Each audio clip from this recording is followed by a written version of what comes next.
And so, my dear ones, here we are, raising the veil. Every Sunday, that's what we're here to do, raise the veil. And today, we're invited by our global community to think about the idea that we are all here together in this world. There is that one life, we're all in this world in kinship with each other so that all can prosper. That's today's and this week's thought. We are in this life together in kinship so that we can all prosper. And so it's wonderful to come on Sunday into a room that's filled with a sense of prayer and blessing accumulated over the decades. And it's wonderful to gather together with like-minded people who are of the one mind and have the one desire to be in sacred service to create a compassionate world that works for all. But it's a whole different thing when you're out there in the marketplace. And not everybody is of that like mind, even though the truth essence is that we're all the one thing. And so I can't remember who it was that said, it's like the world every day takes your hand and leads you through your day, saying to you, this is what's important, and this is what's important, and this is what's important, and this is what's important. Now worry about this, and worry about this, and worry about this, and worry about this. And that same person said, what we have to do is yank our hand away and place our hand upon our heart and say, this is what's important. This is what's important. This is what's important. And so it's not the matters of the world that is of the greatest significance and importance for you and for me. It is the matter of the heart that is. And when we understand that we're all living in one family, the human race, and that we're all kinship, we're all connected to each other as the one family in the human race. It brings to mind the great, and I've always loved Chief Seattle's philosophy of life. And he's saying, that humankind, we're not the whole web of life by any manner or means. We are one strand in the web of life.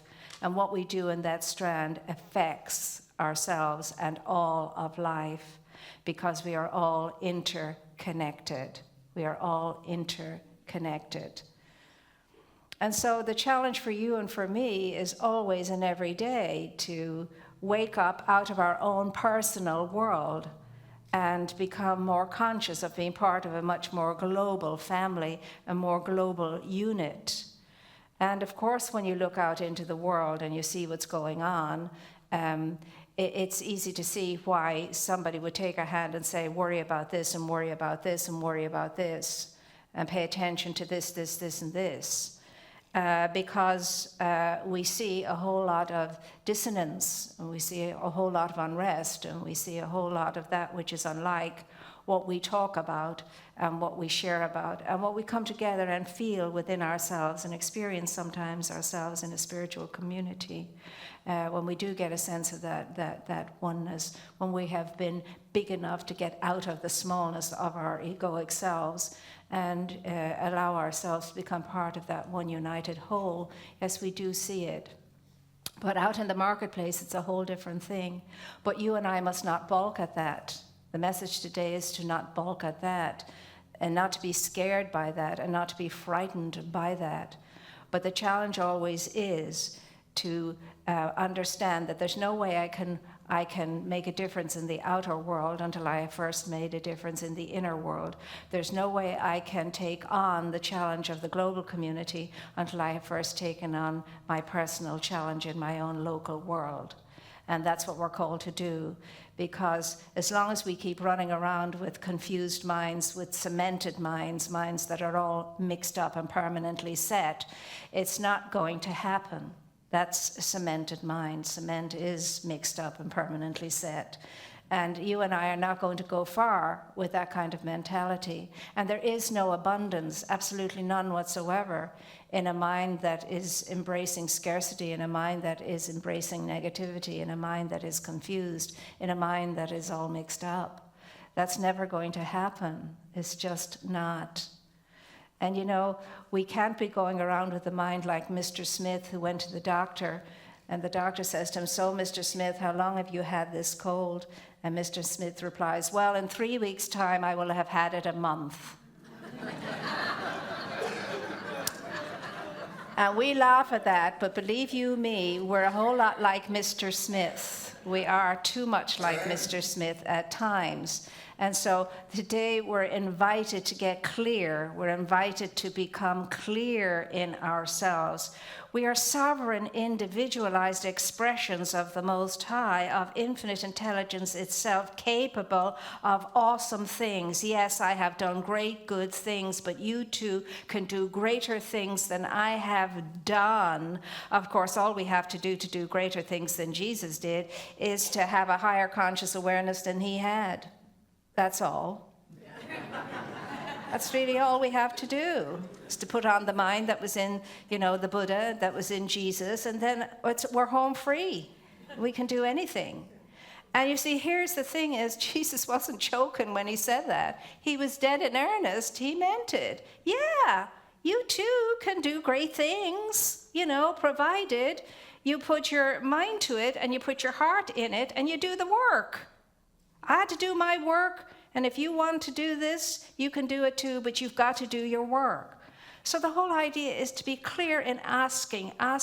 How do we ask? How do we, as a spiritual community, ask? What we do is we get clear in consciousness about the thing that we desire. That's how we ask. We get clear. What's our next step? The next step is to believe that the thing I'm clear about is there for me and I'm supposed to have it. That the thing that I am seeking is seeking me as much as I am seeking it. So I have to believe that, and I have to know it right down into my very toes. And then, once that happens, I have to allow myself to be open enough to receive what already is present and given to me, what I already have available to me. I have to create a receptacle, a vessel, to receive the good that I desire. That's the process. Ask, get clear, be of no doubt about it, and then allow myself to really and truly become one with the idea that I'm clear about, and believe that it is already so, already available to me. There's nothing in the way of me except me and my small thinking and my egoic mind that terrorizes me at times, scares the wits out of me, or whatever, scares the living daylights out of me. And then to hold up the receptacle. Remember, the chalice. Every morning when we wake up, become the chalice. Make the gesture. Open yourself up to allow yourself to feel the filling up of the cup that happens all the time. Never stops. It doesn't ever empty. It's always being filled, always being filled, always being filled.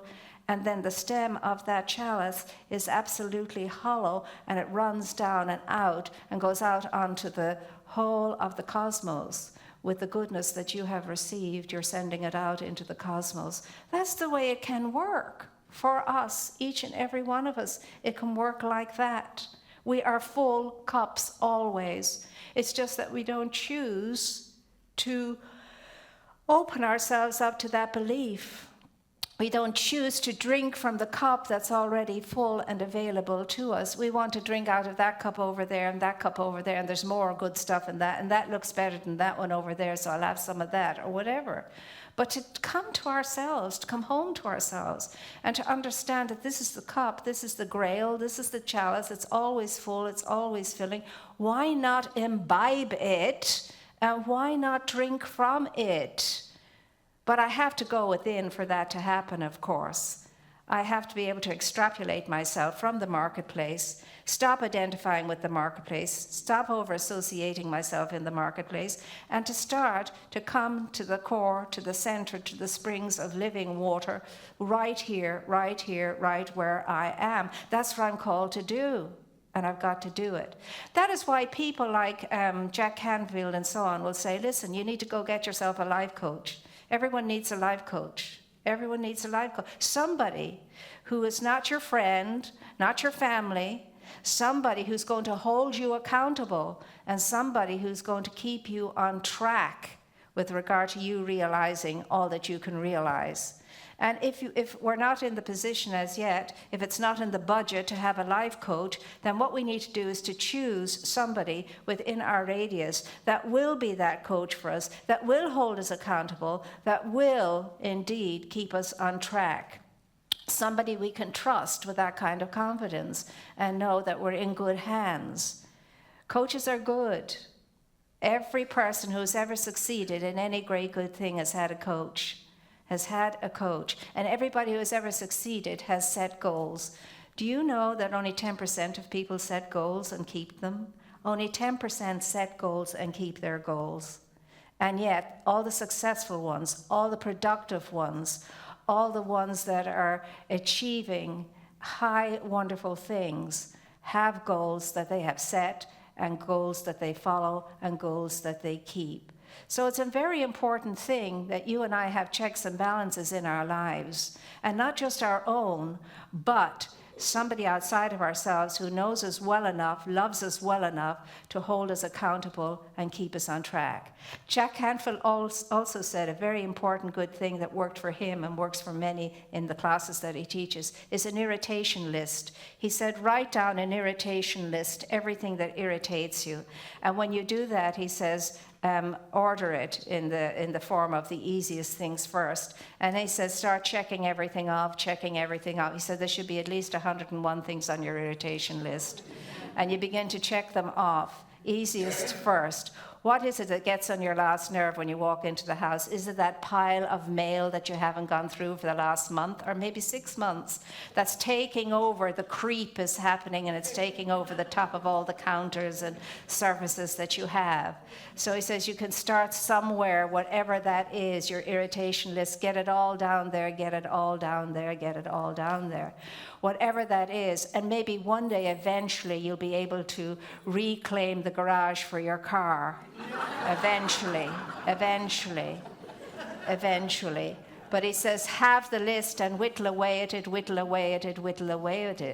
you know. Because these are the things that it's going to, that's a goal. Your irritation list is a goal. And if you don't have one, you're not going to achieve it. And so that's it. I straight away I thought, I'm going to do that. I am going to write down my irritation list, but I hope I have enough paper to hold what's going to go on it. Because it's long. And number one on the list will be myself. And then I'll start there and then whittle away at the list that comes up. But that's what we're called to do. And we're called to understand that when we think in terms of kinship with all of humanity, in the reasoning behind that is for prosperity for all. Prosperity is understood in so many different ways. Again, Jack Canfield, and I was listening to his talk, he was talking about a billionaire friend of his that he knows. And he said this billionaire, shared this morning, broke his life down into 4 sections. And the first section was, and he started out with very little in his life. Started out with stuff. I will feel prosperous and abundant when I have stuff. And so he went for it and he got the stuff. And then number 2 was more stuff, better stuff, the better plane, the better car, the better house, the better whatever, the whatever. And then the third one was, maybe that was the wrong stuff. Maybe there's right stuff I need to get. This is the third section now. Maybe all that stuff was the wrong stuff. And then at that stage, he was invited by Jack Canfield to join with him to go on a tour of Middle Europe, where there had been war at the time, in Croatia and so on. And what this gentleman was doing, he was committed to getting, it started out very simple, whatever scraps and so on and so forth he could get, and then it built up and people came along and helped to get wheelchairs for people who had lost limbs in wartime, in war zones. People in Africa, people in Middle Europe, wherever it was, but for people who couldn't get around. And so he was invited to go with that, and he said he would. So he went along to that, and he was amazed at the difference a simple wheelchair could make in the life of somebody who could not get around. He was astounded by it. But anyway, just before they were leaving to come back to the States again, one young boy just wheeled himself over to the billionaire friend and just grabbed his legs and hugged his legs tight and thanked him again very profusely. And the man said to him, "Oh, it's okay, you don't have to, you've already thanked me." He said, "No, but I want to," he said, "remember this particular moment the next time I meet you in heaven." And he said straight away, it all came over him what wealth was about, what abundance was about, what prosperity was about. It filled his whole being what the true meaning of prosperity was all about. And this was it. This was it. That was the one thing he hadn't gotten, he was looking for, and now he had found it. Now he understood how wealthy a man he truly was indeed, because of this young boy who had taught him this lesson so beautifully, so beautifully. And you know and I know that our best days are the ones we come to the end of when we know we have made a difference in the life of somebody that day. My best days are the days when somebody in a day has looked at me and said, "You are my angel today." And I know what that feels like from both sides, because I've turned to people at times and said, "You are my angel today." And that's true prosperity. That is true abundance. That is richness beyond wealth. And that's where you and I are heading. There's where we're moving into living from that sense and that sensibility.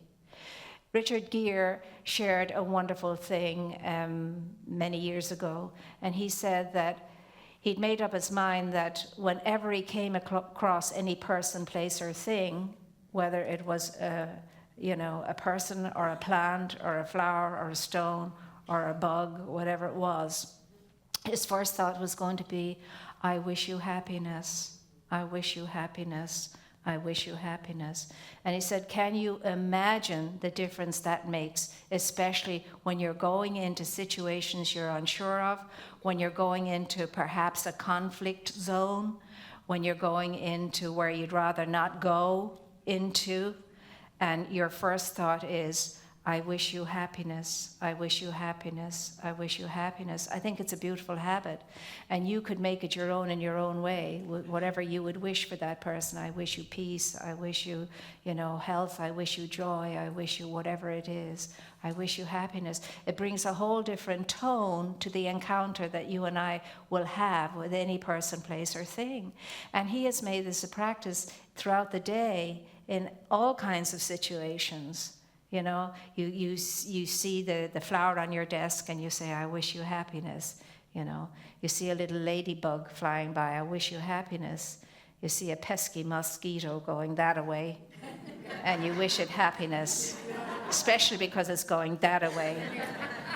You see, whatever that is. But the pesky things is what tests us. The pesky things is what pulls from deep within us that core beingness that knows I am in fellowship, I am in kinship with all of the world, all of the world, all of creation, all of it, animate and inanimate.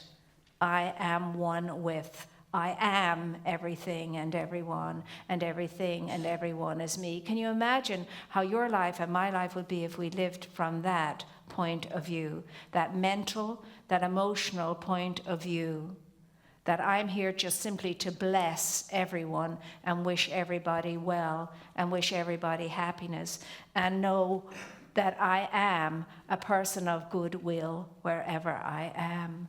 Goodwill is what brings peace on earth. Isn't that what we are told? The ancient story tells us that.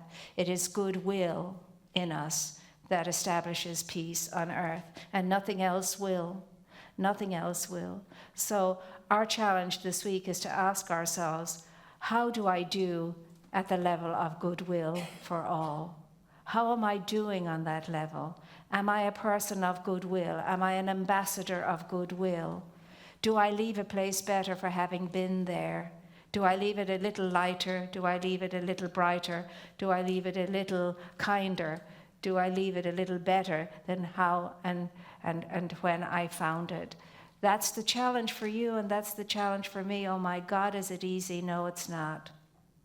But it's just not easy. And that's okay. People get upset when I say things are not easy. You're a religious scientist. What are you talking about? You're saying things are not easy. Well, some things just aren't easy, and that's how it is. Some things are hard, and I say good for hard, good for hard. It just means it's hard. It doesn't mean it's not doable. It just means it's hard. So take on the hard things, I say. Take them on. Get out our irritation list. Let's get it filled up. Let's start scratching away at it, and so that we can become less and less and less irritated. And the less irritated we are, the more of goodwill that we can be.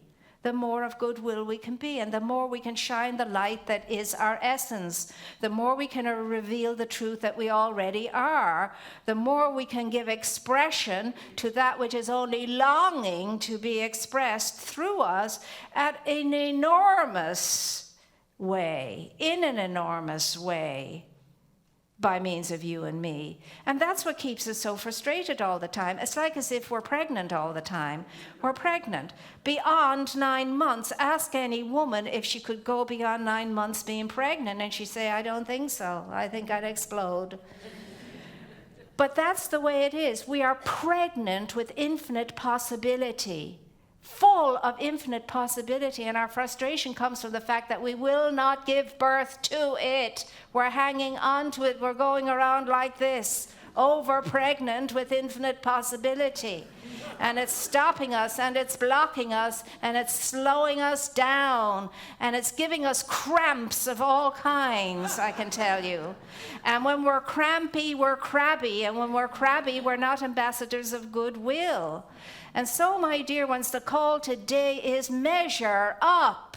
Just measure up to yourself, your great self, nobody else. Measure up to your great self. You don't have to compare yourself with anybody because you can't. There's nobody like you. You're unique. So the only person you can measure up to is your great good self. And that's the calling this week, measure up to our great good self. Can you imagine, my dear ones, if you and I were to know deep within our bones, to the marrow of our bones, to the toes on our feet and the fingertips on our hands and the roots of our hairs, if we were to know, I am in kinship with all of creation. All of creation is my kith and kin. Therefore, whom should I fear? And so it is.